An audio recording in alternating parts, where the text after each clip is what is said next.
The girl visited her boyfriend's house for the first time, only to be horrified to discover that her future mother-in-law was the first teacher who discovered her secret when she was pregnant in high school. Gina was immediately terrified and turned pale. A huge sense of panic spread through Gina's heart, making her desperately want to leave the place. Her teacher had known since yesterday that the person dating her son was Gina, so she wasn't surprised. She simply coldly suggested that Gina join for dinner.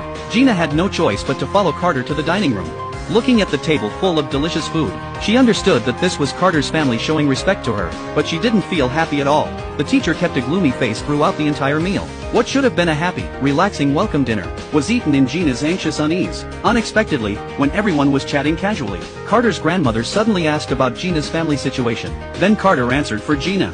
Gina's family consists of her mother and a 7-year-old younger brother. Grandmother thought Gina's mother had a child later in life, but Gina's teacher knew the truth. She knew that this so-called younger brother was the child Gina had when she was younger. At this moment, Gina couldn't even speak. She felt exhausted just from breathing. Fortunately, Carter noticed her discomfort and suggested showing Gina his room. Pulling Gina away, Carter's grandmother only then realized that Gina's face looked a bit bad. She quickly asked her son if she had said something wrong that upset the future daughter-in-law. Carter's father smiled and reassured her that Gina was probably just nervous, since it was her first time here. After Gina entered Carter's bedroom, she couldn't hold on any longer and collapsed onto the floor. Carter immediately asked with concern what was wrong, but Gina didn't tell Carter about the relationship with his mother. She immediately broke down and told Carter she wanted to go home. Though Carter didn't understand why Gina was in such a hurry to leave, he didn't ask further questions. Instead, he lied to his family, saying that the TV station urgently needed Gina, so Gina had to leave early. Gina felt guilty the entire time.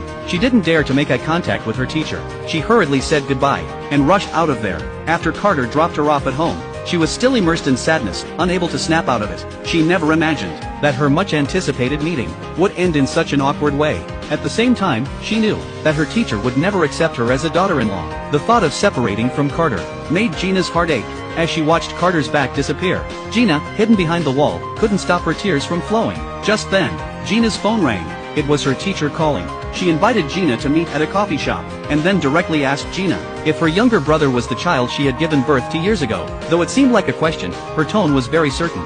Gina knew she couldn't hide it anymore. She could only nod in agreement. Her teacher sighed deeply when she saw this, and then told Gina that she had known since yesterday that it was Gina who was dating Carter. She had hesitated all night, unsure whether to cancel today's meeting.